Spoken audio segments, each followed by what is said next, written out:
Namaste, welcome to TV15 News. Munduga headlines.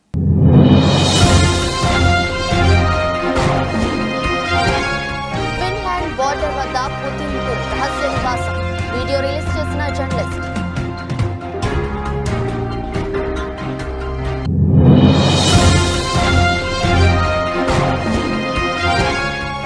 Irani naukanu hijack chesina Somali pirates. 19 మంది పాకిస్తానీలను రక్షించిన Indian navy.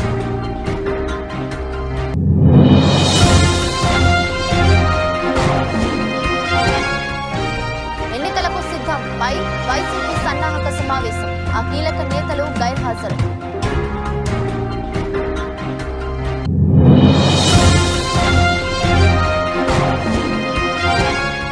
Rajahmundry రా కదిలిరా సభలో రసామస.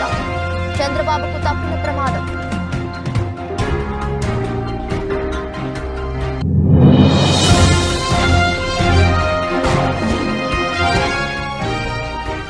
తెలంగాణ కాంగ్రెస్ కీలక నిర్ణయం. ఎంపీ బరిలో సోనియా గాంధీ.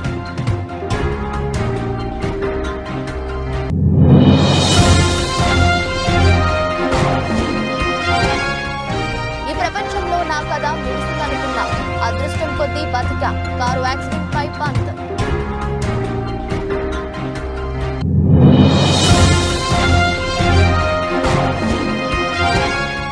త్వరలో పెళ్లి పీట లెక్కబోతున్న అమిర్ జాక్సన్. ప్రియుడితో ఎంగేజ్మెంట్.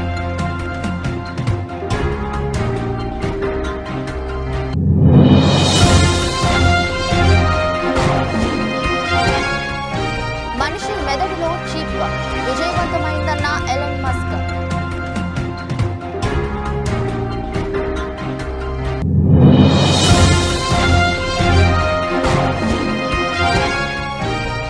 లాభాలతో ప్రారంభమై నష్టాల్లోకి జారుతున్న మార్కెట్లు.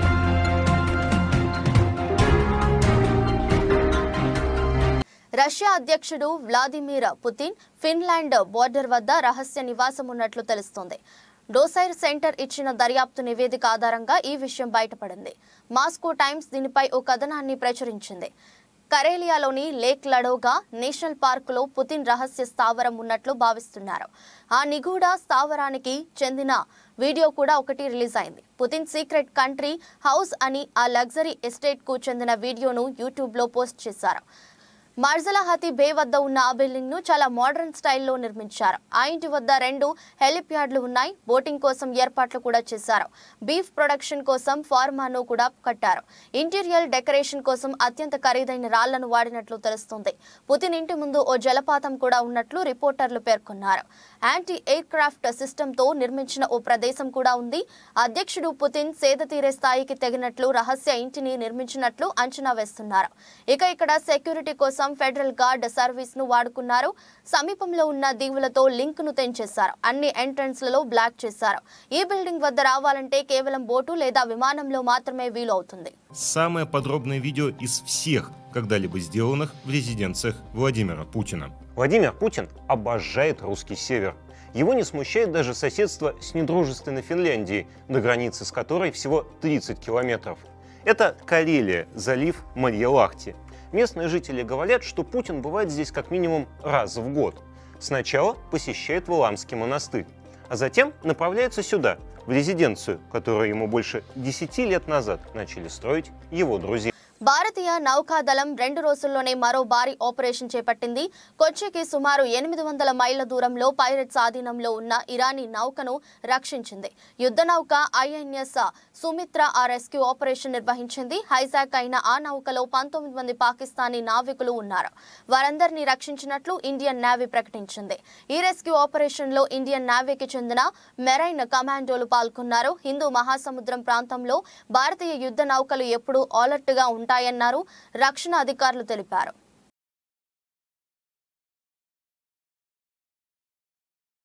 తిరుపతిలో వైసీపీ సిద్ధం సభ సన్నాహక సమావేశం జరిగింది. వైసీపీ ప్రజా ప్రతినిధులు, నియోజకవర్గ ఇన్ఛార్జీలు ఈ మీటింగ్ లో పాల్గొన్నారు. టికెట్ దక్కని కొంతమంది అసంతృప్తి ఎమ్మెల్యేలు సమావేశానికి డుమ్మా కొట్టారు. మరోవైపు రానున్న ఎన్నికల్లో రాయలసీమను క్లీన్ స్వీప్ చేస్తామని విశ్వాసం వ్యక్తం చేశారు మంత్రి పెద్దిరెడ్డి. ఆంధ్రప్రదేశ్ లో అధికార వైఎస్ఆర్సీపీ ఎన్నికలకు సిద్ధమవుతుంది. అందులో భాగంగానే సిద్ధం పేరుతో భారీ బహిరంగ సభలు నిర్వహిస్తుంది. మొన్న ఉత్తరాంధ్రలోని భీమిలిలో భారీ సభను నిర్వహించి ఎన్నికల శంఖారావాన్ని పూరించింది. ఇక ఫిబ్రవరి 3వ తేదీన అనంతపురం జిల్లాలోనూ సిద్ధం పేరుతో బహిరంగ సభను నిర్వహించేందుకు ప్లాన్ చేస్తుంది. అందులో భాగంగానే ఇవాళ తిరుపతిలో సన్నాహక సమావేశం నిర్వహించారు. ఇందులో రాయలసీమలోని 49 నియోజకవర్గాలకు చెందిన ఎమ్మెల్యేలు, వైసీపీ ఇన్ఛార్జీలు పాల్గొన్నారు. మంత్రి పెద్దిరెడ్డి రామచంద్రారెడ్డి ఆధ్వర్యంలో తిరుపతిలో జరిగిన సన్నాహక సమావేశంలో సిద్ధం సభ ఏర్పాట్లపై చర్చించారు. ఎమ్మెల్యేల అభిప్రాయాలు, రాష్ట్రంలోనే ఓ పెద్ద సభగా దీన్ని నిర్వహించేలా ప్లాన్ చేస్తున్నామని మంత్రి పెద్దిరెడ్డి తెలిపారు. ఇంతకుముందు సీమలో ఓడిపోయిన 3 స్థానాల్లోనూ గెలిచేందుకు సమాయత్తం అవుతున్నామన్నారు. తనపై కోనేరు ఆదిమూలం చేసిన వ్యాఖ్యలను ఆయన విఘ్నతకే వదిలేస్తున్నానన్నారు. తాను అవినీతి పరుడు కాదో జిల్లా ప్రజలకు తెలుసన్నారు మంత్రి పెద్దిరెడ్డి. మరోవైపు అనంతపురంలో జరిగే సిద్ధం సభ నిర్వహణకు సన్నాహకంగా జరిగిన ఈ సమావేశానికి కొందరు నేతలు డుమ్మా కొట్టారు. ఈ ఎన్నికల్లో టికెట్ దక్కని అసంతృప్తి ఎమ్మెల్యేలంతా హాజరు కాలేదు. వారిలో రాష్ట్ర మంత్రి గుమ్మనూరు జయరాం, ఎమ్మెల్యేలు ఆదిమూలం, ఎంఎస్ బాబు, నవాజ్ బాషా, తిప్పేస్వామి, మేడా మల్లికార్జునరెడ్డి, సిద్ధారెడ్డి హాజరు కాలేదు. మరోవైపు కొందరు అసంతృప్తి ఎమ్మెల్యేలకు ఆహ్వానం లేకుండా సమావేశం నిర్వహించినట్లు తెలుస్తోంది. మొత్తానికి సన్నాహక సమావేశానికి ఏకంగా 10 మందికి పైగా ప్రజా ప్రతినిధులు హాజరు కాకపోవడం చర్చనీయాంశంగా మారింది. సమావేశానికి ఒక ప్రత్యేకత కూడా ఉంటుంది. ఎందుకంటే ఈ రాయలసీమ జిల్లాల్లోనే వైఎస్ఆర్ కాంగ్రెస్ పార్టీ గతంలో కూడా చాలా మంచి పెర్ఫార్మెన్స్ చేసింది. అప్పుడు పొరపాటున 3 నియోజకవర్గాలు ఓడిపోవడం జరిగింది. ఇప్పుడు ఆ 3 నియోజకవర్గాలు కూడా గెలవాల. మొత్తము 50 స్థానాలలో సత్యవేడితో కలిపి 50 స్థానాలలో అన్నింటిలో కూడా గెలవాలని చెప్పి మనం దానికి సమాయత్తం కావాలని చెప్పి అది ఎన్నికల కేడర్ సమావేశమైనా కూడా ఎన్నికలకు సమాయత్తం అయ్యే విధంగా ఆ సమావేశాన్ని మనం జరుపుకోబోతూ ఉన్నాం. మన ప్రీతం నాయకుడు ముఖ్యమంత్రి జగన్మోహన్ రెడ్డి గారు ప్రధానంగా దాంట్లో వారు ప్రసంగించేదే కాకుండా ఒక సూచన వారు దిశా నిర్దేశం వారు చేస్తారు ఎన్నికల గురించి. మరి దీనికి ఎక్కువ ప్రాధాన్యత ఇవ్వాలని చెప్పి శాసనసభ్యులందరినీ కూడా కోరడం జరిగింది. ఆ విధంగానే అందరూ కూడా ఈ సమావేశానికి సిద్ధమయ్యారు. ఇప్పుడే ఒక పోస్టర్ కూడా రిలీజ్ చేశాము, ఎన్నికల యుద్ధానికి సిద్ధం అని చెప్పి. ఈ సిద్ధం పోస్టర్ కూడా ఈ ఎన్నికలకు సిద్ధం అని చెప్పి మనం ఏదైతే చెప్తా ఉన్నామో ఆ విధంగానే ఎన్నికల సమాయత్త సభ అవుతుంది కేడర్ మీటింగ్ రాయలసీమ జిల్లాల్లో. తప్పకుండా ఇది రాష్ట్రంలోనే పెద్ద సభగా జరగాలని చెప్పి మనం ఆ శాసనసభ్యులందరినీ కూడా కోరాము. ఆంధ్రప్రదేశ్ మాజీ ముఖ్యమంత్రి నారా చంద్రబాబు నాయుడుకి త్రుటిలో ప్రమాదం తప్పింది. రాజమండ్రి కాతేరులో నిర్వహించిన రా కదిలిరా సభలో చంద్రబాబు స్టేజ్ పై నుంచి కింద పడిపోబోయారు. మరో 2 నెలల్లో ఏపీలో అసెంబ్లీ ఎన్నికలు జరగనున్నాయి. దీనికోసం బాబు తీవ్రంగా శ్రమిస్తున్నారు. భారీ బహిరంగ సభలు, అభ్యర్థుల ప్రకటనలు, తుది జాబితాపై కసరత్తు చేస్తూ ఫుల్ బిజీగా ఉన్నారు. అయితే సోమవారం జరిగిన కాతేరు సభలో రాజానగరం టికెట్ను జనసేనకు ప్రకటించడంపై స్థానిక టీడీపీ కార్యకర్తలు నిరసన వ్యక్తం చేశారు. బొడ్డు వెంకటరమణ వర్గీయులు స్టేజీపై ఆందోళన చేశారు. అనంతరం స్టేజీపై చిన్నపాటి తోపులాట చోటు చేసుకుంది. చంద్రబాబుపై కార్యకర్తలు పడబోయారు. అదే క్రమంలో పలువురు బొకేలు, పూలదండలు తీసుకొచ్చి చంద్రబాబుకు ఇవ్వబోయారు. ఈ తోపులాటలో చంద్రబాబు ఒకవైపు కోరిగారు. ఇదే సమయంలో ఆయన సెక్యూరిటీ సిబ్బంది అప్రమత్తమై చంద్రబాబును పడిపోకుండా పట్టుకున్నారు. దీంతో ప్రమాదం తప్పింది. ఇక కార్యకర్తల తీరుపై చంద్రబాబు అసహనం వ్యక్తం చేశారు. టీడీపీ అధినేత చంద్రబాబు నాయుడు రా కదిలిరా పేరుతో రాష్ట్ర వ్యాప్తంగా సభలు నిర్వహిస్తున్నారు. ఇటీవల రాజోలు, రాజానగరం టికెట్ ను జనసేన అధినేత పవన్ కళ్యాణ్ ప్రకటించారు. అభ్యర్థి ప్రకటన అనంతరం కార్యకర్తలు స్టేజిపై నుంచి కిందకు దూకుడుగా దిగడంతో చంద్రబాబు పడబోయారు. సొంత పార్టీ కార్యకర్తల తీరుపై చంద్రబాబు అసహనం వ్యక్తం చేసినట్లు తెలుస్తోంది.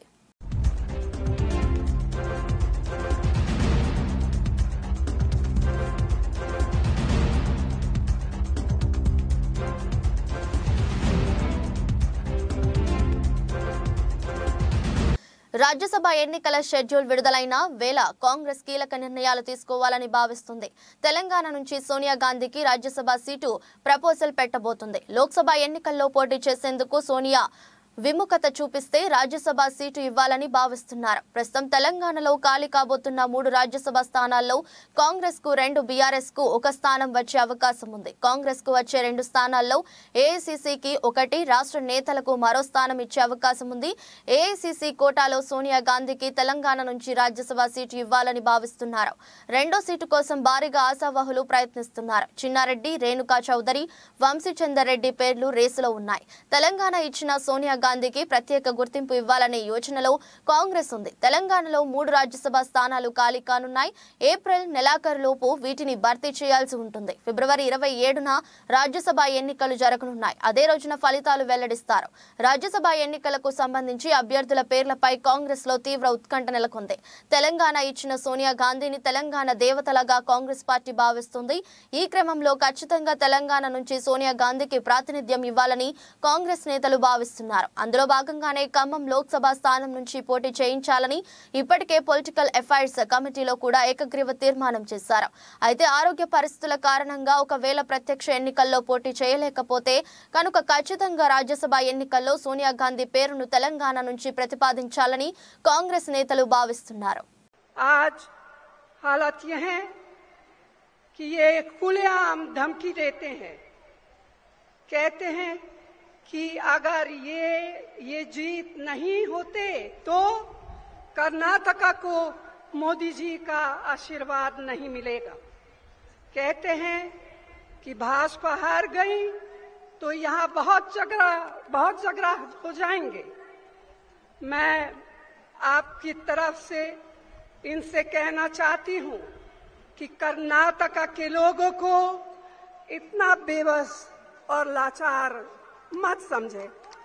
कर्नाटक के लोग किसी के आशीर्वाद पर नहीं, अपनी मेहनत और संकल्प पर भरोसा करते हैं। कर्नाटक के लोग डरपोक नहीं है, लालची नहीं है कि आप उन्हें फुसला दें। कर्नाटक के लोग 10 मई को आपको बताएंगे कि वे किस मिट्टी से बने हैं। జాతిపిత మహాత్మా గాంధీ వర్ధంతి సందర్భంగా ఆయన చిత్రపటానికి సీఎం క్యాంపు కార్యాలయంలో నివాళులర్పించిన సీఎం వైఎస్ జగన్. ఈ కార్యక్రమంలో పరిశ్రమల ఐటీ శాఖ మంత్రి Gudivada Amarnath, MP V Vijayasaireddy, TTD మాజీ చైర్మన్ డాక్టర్ వైవి సుబ్బారెడ్డి తదితరులు పాల్గొన్నారు.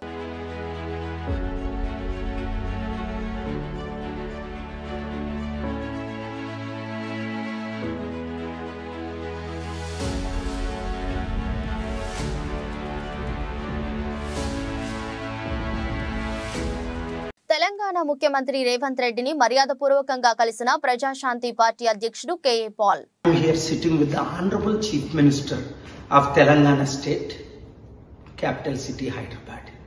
We are conducting Global Peace Economic Summit on October 2nd, Gandhi's birthday. In the meanwhile, we will be visiting your countries, hosting you. We are inviting you to come to this great and marvelous city. You can say it is the 9th wonder of the world, Hyderabad. And the Honorable Chief Minister is welcoming you. Please, Sri Ravant Reddy ji. I am inviting you to Global Summit organized by Dr. K.A. Paul in Hyderabad. Please do come to Hyderabad and participate in Global Summit. Thank you. ముఖ్యమంత్రి YS Jaganmohan Reddy నిరుపేదలకు అనేక సంక్షేమ పథకాలు అందిస్తూ వారికి అండగా ఉంటుంటే చంద్రబాబు మాత్రం తన కొడుకును సీఎం చేసేందుకు కష్టపడుతున్నారని విజయవాడ ఎంపీ కేశినేని శ్రీనివాస్ ఎద్దేవా చేశారు. జగ్గయ్యపేట నియోజకవర్గం వత్సవాయిలో గాంధీ సెంటర్ నందు మండల సమాఖ్య ఆధ్వర్యంలో వైఎస్ఆర్ ఆసరా కార్యక్రమంలో ఎంపీ కేశినేని శ్రీనివాస్, ప్రభుత్వ whip MLA Samineni Udayabhanu, MLA సతీమణి విమల భాను పాల్గొన్నారు. ఈ సందర్భంగా జరిగిన సభా కార్యక్రమంలో ఎంపీ శ్రీనివాస్ మాట్లాడుతూ మాజీ ముఖ్యమంత్రి చంద్రబాబు నాయుడు పెత్తందారుల కోసమే పనిచేస్తాడని విమర్శించారు. జన్మభూమి కమిటీల ద్వారా పచ్చ చొక్కాల వారికే పథకాలు అందించేవారని అన్నారు. అనంతరం ఉదయభాను మాట్లాడుతూ డ్వాక్రా మహిళలకు రుణమాఫీ చేస్తానని మాజీ ముఖ్యమంత్రి చంద్రబాబు నాయుడు అక్క చెల్లెమ్మలను మోసం చేశారని అన్నారు. అనేక రకాల స్కూల్స్ మన నియోజకవర్గంలో అనేక రకాల స్కూల్స్ అన్ని నాడు స్కూల్ ఎలా ఉంది, స్లాబ్ అంతా పగిలిపోయింది, గోడల మీద రావి చెట్లు ముంచాయి, బ్లాక్ బోర్డ్ ఉండేది కాదు, కాంపౌండ్ వాల్ ఉండేది కాదు, గేదెలు మేకలు స్కూల్లో పడుతున్నాయి. అటువంటి స్కూల్స్ అన్నిటి కూడా ఆధునీకరణ చేశారు, చుట్టూ కాంపౌండ్ వాల్ కట్టారు, కూడా డిజిటల్ క్లాస్ రూమ్స్ ఏర్పాటు చేశారు. బ్రహ్మాండంగా మన ఇంట్లో ఏ విధంగా అయితే పాలిష్ రాడ్ వేస్తామో అటువంటి పాలిష్ రాడ్ స్కూల్స్ లో వేశారు, చుట్టూ కాంపౌండ్ వాల్స్ కట్టారు, అన్ని రకాల టాయిలెట్స్ కూడా ఏర్పాటు చేశారు. అలానే చదువుకునే పిల్లలకి మంచి బ్యాగ్ ఇచ్చారు, 2000 రూపాయలు ఖరీదు చేసే బ్యాగులు ఇచ్చి అందులో టెక్స్ట్ బుక్స్, నోట్ బుక్స్. ధనికుల కోసం కష్టపడే వ్యక్తి చంద్రబాబు నాయుడు గారు. అట్లాగే సమాజం రాష్ట్రం బాగుండాలని అనుకునే వ్యక్తి జగన్మోహన్ రెడ్డి గారు అయితే కేవలం తన పనికిరాని కొడుకుని ముఖ్యమంత్రిని చేయడం కోసం కష్టపడే వ్యక్తి చంద్రబాబు నాయుడు. మీరు చూశారు ఇవాళ 25 లక్షల చిల్లర కోట్ల రూపాయలు పేద ప్రజల కోసం అనేక రకాల పథకాల్లో ఇచ్చినటువంటి వ్యక్తి మనం ఈ భారతదేశంలో ఎక్కడ కూడా చూడాల. నిజంగా చెప్తున్నా, నిజంగా ఎక్కడ కూడా ఇన్ని రాష్ట్రాలు ఉన్నాయి, పెద్ద పెద్ద రాష్ట్రాలు ఉన్నాయి, చిన్న చిన్న రాష్ట్రాలు ఉన్నాయి. మరి 25 లక్షల కోట్ల రూపాయలు పేదవారి అకౌంట్లో వేశారంటే అది జగన్మోహన్ రెడ్డి గారి యొక్క పేదల పట్ల ఉన్న చిత్తశుద్ధికి అది తార్కాణం. అట్లాగే తన పిల్లలు నా భాను గారు చెప్పారు, నాడు నేడు స్కీమ్ లో స్కూల్స్ అన్ని కూడా డెవలప్ చేశారని. తన పిల్లలు ఎట్లయితే చదువుకున్నారో పేదవాళ్ళ పిల్లలు అంతకంటే మంచిగా చదువుకోవాలి. ఎన్టీఆర్ జిల్లా జగ్గయ్యపేట నియోజకవర్గం జరిగిన సమావేశ కార్యక్రమాలలో భాగంగా వైఎస్ఆర్సీపీ నాయకుల సమక్షంలో విజయవాడ పార్లమెంట్ సభ్యులు కేశినేని నానికి జగ్గయ్యపేట నియోజకవర్గం శాసనసభ్యుడు ప్రభుత్వ విప్ సామినేని ఉదయభాను, రాష్ట్ర బీసీ పూసల కార్పొరేషన్ డైరెక్టర్ చేని కుమారిని ప్రత్యేకంగా పరిచయం చేశారు.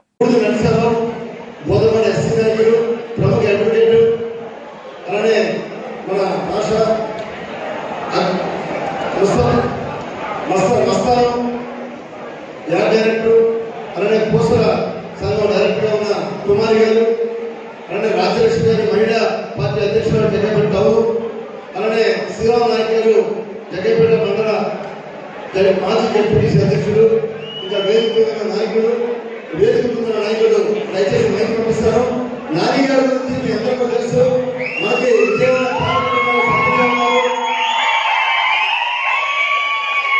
కాకినాడ జిల్లా జగ్గంపేట స్థానిక ఆర్యవైశ్య కళ్యాణ మండపం వద్ద జగ్గంపేట ఆర్యవైశ్య సేవా సంఘం ఆధ్వర్యంలో మహాత్ముడు గాంధీజీ 76వ వర్ధంతి వేడుకలు ఘనంగా జరిగాయి. ఈ కార్యక్రమానికి ముఖ్య అతిథిగా హాజరైన జగ్గంపేట ఆర్యవైశ్య సేవా సంఘం అధ్యక్షులు కొత్త కొండబాబు గాంధీజీ పొట్టి శ్రీరాములు విగ్రహాలకు పూలమాలతో అంజలి ఘటించారు. ఈ సందర్భంగా ఆయన మాట్లాడుతూ 1948 జనవరి 30వ తేదీన గాంధీజీ మనకు దూరమయ్యారని, నేటి తరంతో పాటు భవిష్యత్ తరాలకు ఆయన మార్గదర్శకుడని, శాంతి సామరస్యానికి ప్రతీకాని, ఆయన శ్వాస సత్యం, అహింస ఆయన ధ్యాస, పేదరికం, అంటరానితనం, నిర్లక్ష్యరస్యత నిర్మూలన అని ఆయన కలగన్న గ్రామ స్వరాజ్య స్థాపనకు ప్రతి ఒక్కరూ కృషి చేయాలని, ఆత్మవిశ్వాసం, మనోధైర్యం, సరళి స్వభావం, సేవా దృక్పథం ఆయన మనకు అందించిన అస్త్రాలని, వాటిని మనమందరం పాటించాలని, ముఖ్యంగా యువత పోరాడి పట్టిన సామాజిక స్పృహ కలిగి ఉండాలని, అదే ఆయన మనకు అందించిన స్ఫూర్తి అని కొండబాబు తెలిపారు.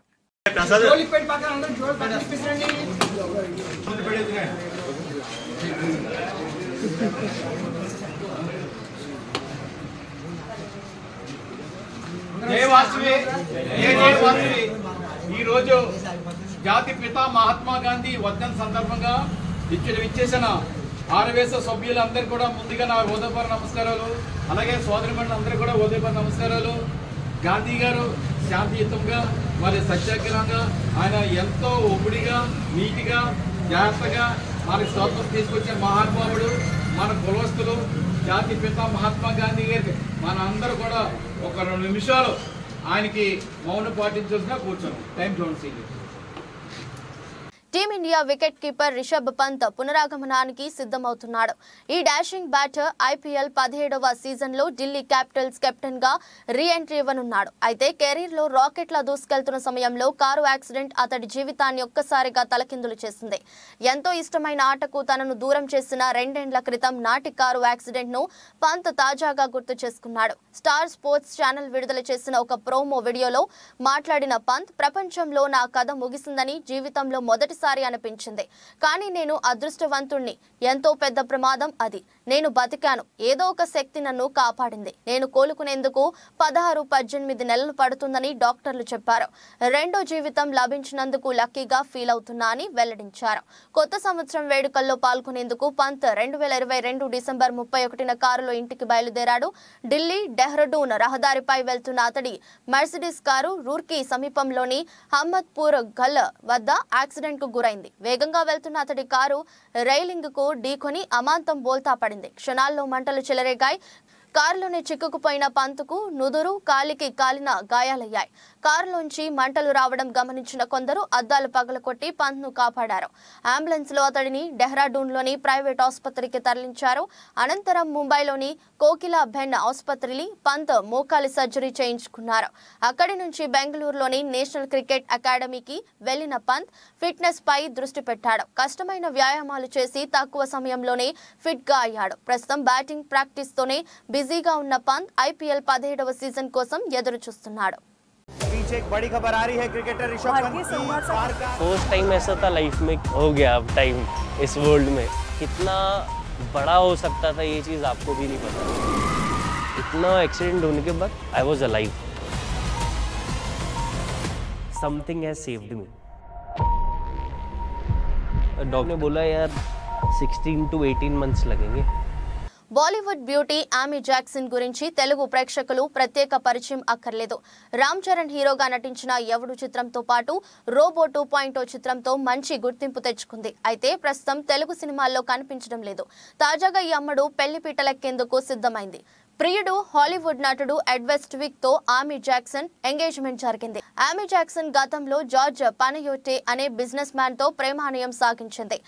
అతడితో 2019లో ఎంగేజ్మెంట్ కూడా చేసుకుంది. అనంతరం పెళ్లి కాకుండానే తల్లయింది.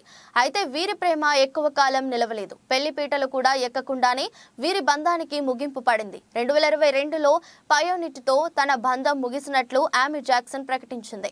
అప్పటి నుంచి కుమారుడు ఆండ్రెస్ తో ఒంటరిగానే ఉంటున్న ఆమీ జాక్సన్ హాలీవుడ్ నటుడు వెస్ట్విక్ తో ప్రేమలో పడింది. ఇప్పుడు అతడితో ఎంగేజ్మెంట్ చేసుకుంది. స్విట్జర్లాండ్ లో అందమైన ప్రదేశంలో కుటుంబ సభ్యులు, స్నేహితుల సమక్షంలో ఆమీ జాక్సన్ కు రింగ్ తొడిగి వెస్ట్విక్ ప్రపోజ్ చేశాడు. ఆమీ జాక్సన్ సైతం వెస్ట్విక్ ప్రపోజల్ కు ఓకే చెప్పేసింది. ఇందుకు సంబంధించిన ఫోటోలు ఆమీ జాక్సన్ ఇన్స్టా వేదికగా షేర్ చేసింది. ప్రస్తుతం ఈ ఫోటోలు వైరల్ అవుతున్నాయి. ఇవి చూసిన అభిమానులు, పలువురు సెలబ్రిటీలు ఆమీకి శుభాకాంక్షలు తెలుపుతున్నారు.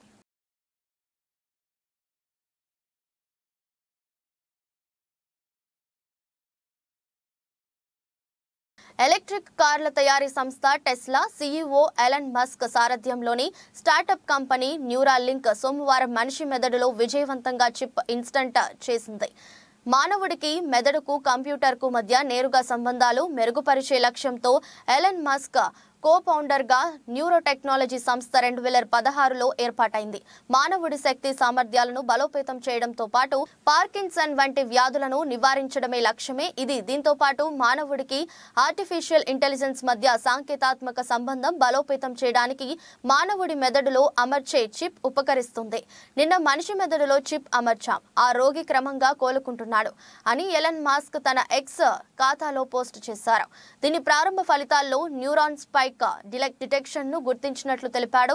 మానవుడి మెదడులో చిప్ అమర్చేందుకు గతేడాది మేలో అమెరికా ఫుడ్ అండ్ అడ్మినిస్ట్రేషన్ ఆమోదం తెలిపింది. బ్రెయిన్ మెషిన్ లేదా న్యూరాలింక్ బ్రెయిన్ కంప్యూటర్ ఇంటర్ఫేస్ లో 8 మిల్లీమీటర్ల వ్యాసంతో కూడిన చిప్ లో సన్నని ఎలక్ట్రోడ్లు ఉంటాయి. వెంట్రుకలో 20% మాత్రమే ఈ చిప్ మందం ఉంటుంది.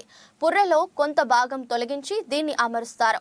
ఇందులోని సన్నటి ఎలక్ట్రోడ్లను మెదడులోని ముఖ్యమైన భాగాలకు పంపుతారు. మెదడులోని ఎలక్ట్రోడ్లు బ్రెయిన్ కు సంకేతాలు వెళ్తాయి. మెదడులోకి విద్యుత్ సంకేతాలు పంపడంతో పాటు అందుకోవడం ప్రేరేపిస్తుంది.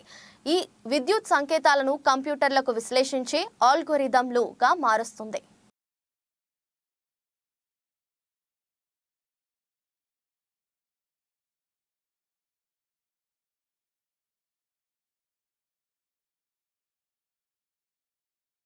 ఉదయం 9:28 సమయంలో నెక్సెస్ 110 పాయింట్లు నష్టపోయి 71,831 వద్ద ట్రేడ్ అవుతుంది.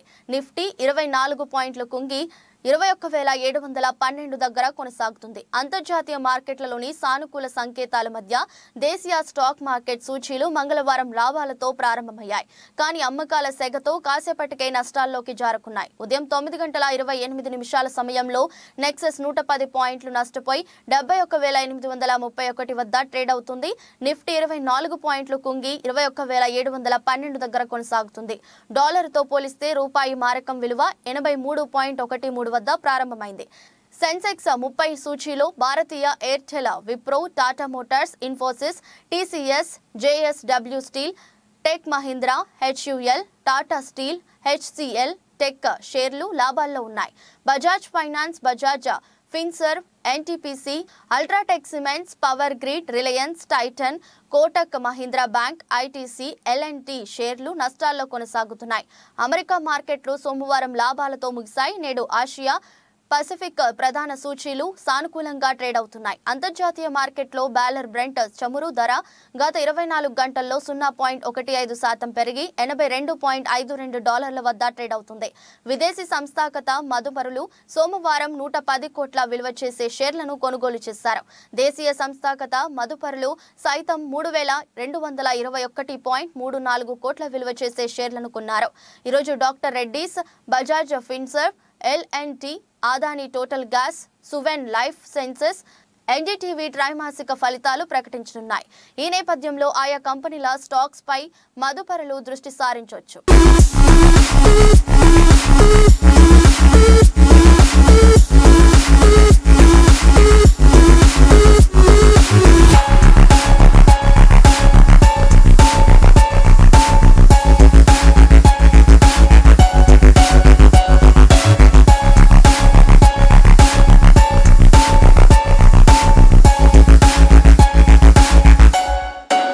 వార్తలు ముగించే ముందు మరోసారి హెడ్లైన్స్.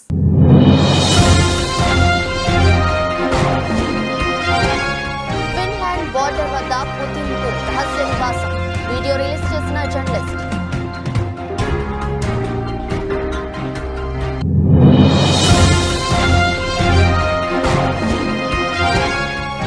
ఇరానీ నౌకను హైజాక్ చేసిన సోమాలి పైరేట్స్, 19 మంది పాకిస్తానీలను రక్షించిన ఇండియన్ నేవీ.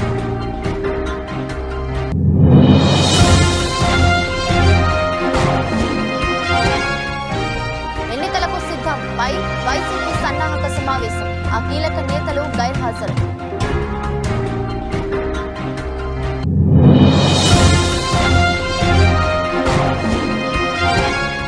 రాజమండ్రి రా కదిలిరా సభలో రసామస, చంద్రబాబుకు తప్పిన ప్రమాదం.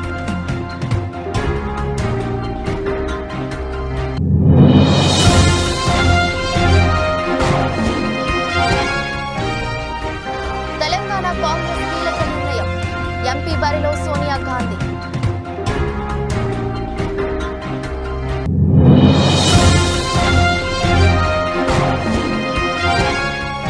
ఈ ప్రపంచంలో నా కథ ముగిసిందనుకున్నా, అదృష్టం కొద్దీ బతికా, కారు యాక్సిడెంట్ పై పంత్.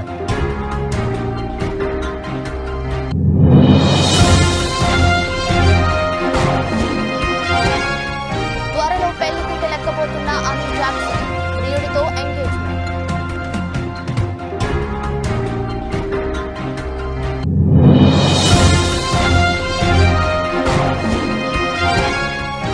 మనిషి మెదడులో చిప్ విజయవంతమైందన్న ఎలన్ మస్క్.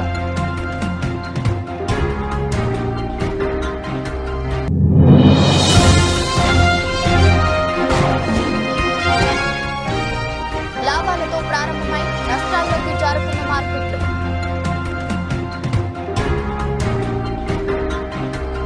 ఇది రోజు బులెటిన్. మరో బులెటిన్లో మళ్ళీ కలుద్దాం. అంతవరకు సెలవు. నమస్కారం.